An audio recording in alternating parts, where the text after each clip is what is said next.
कैसे गया था और फिर क्या हुआ।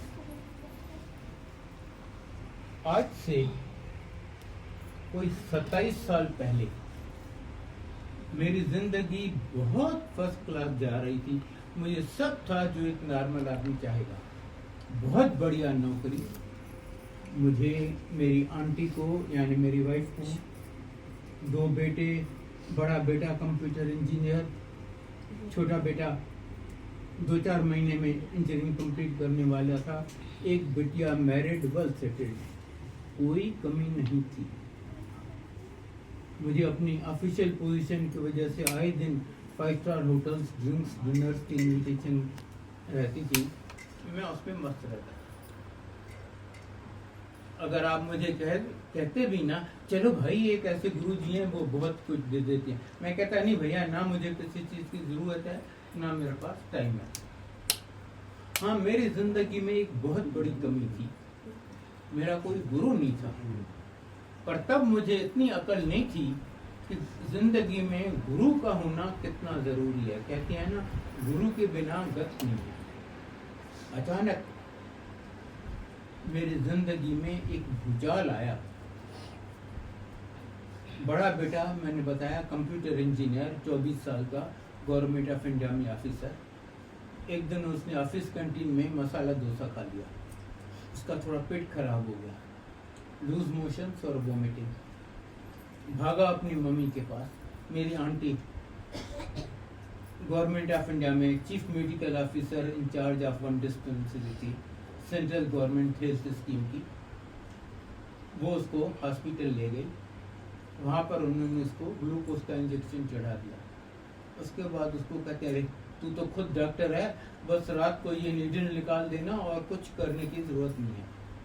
और रात तक वो एकदम ठीक भी हो गया, और नॉर्मली तो वो बात वहीं खत्म हो जाती।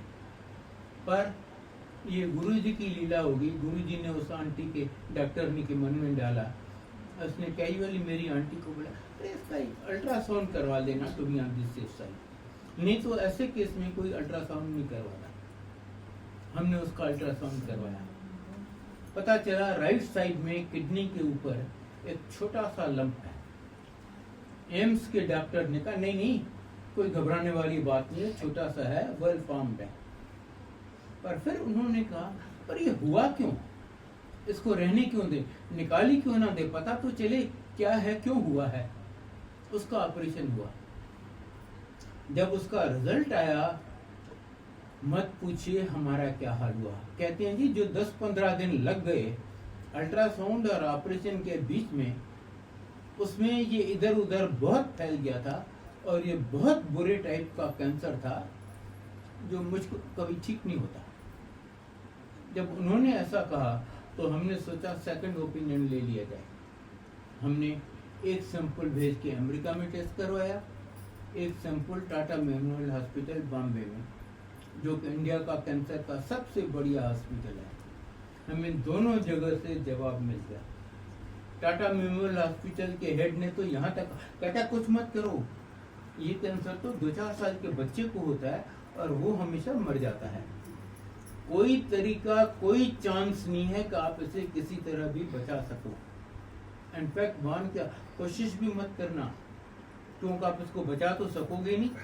ये जितने दिन जिंदा रहा ये भुगतेगा, इसके साथ आप भुगतेंगे।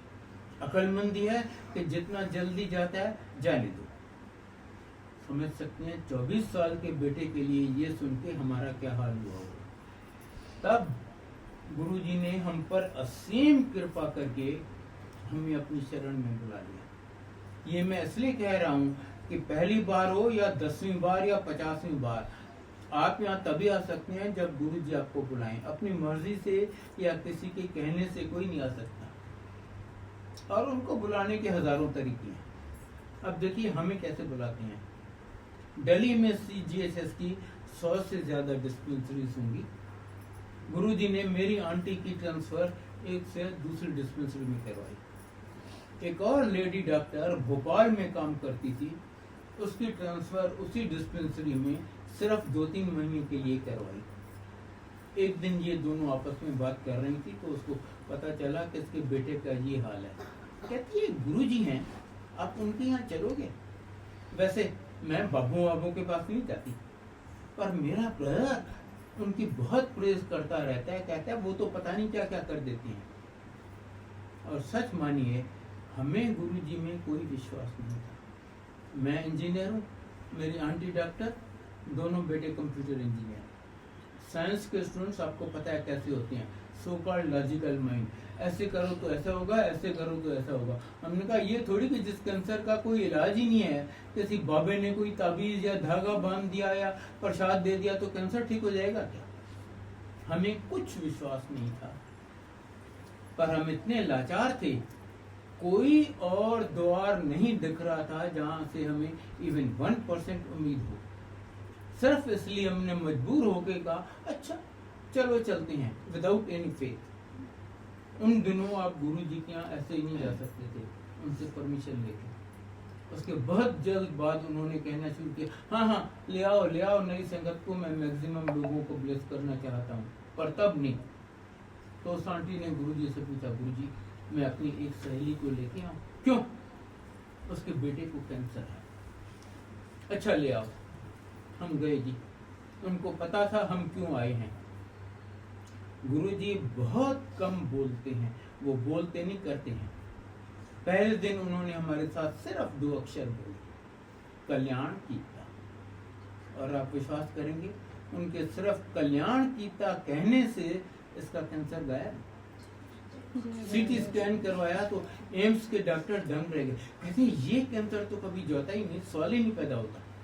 पर इसके शरीर में कैंसर का नामो निशान नहीं है, पता नहीं कैसे हुआ, पर हुआ है।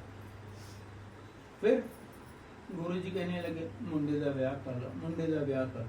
ऑफ कोर्स हम भी यही चाहते थे, पर आप में से कईयों को पता होगा कैंसर एक बार ठीक हो भी जाए ना, फिर होने का काफी खतरा रहता है।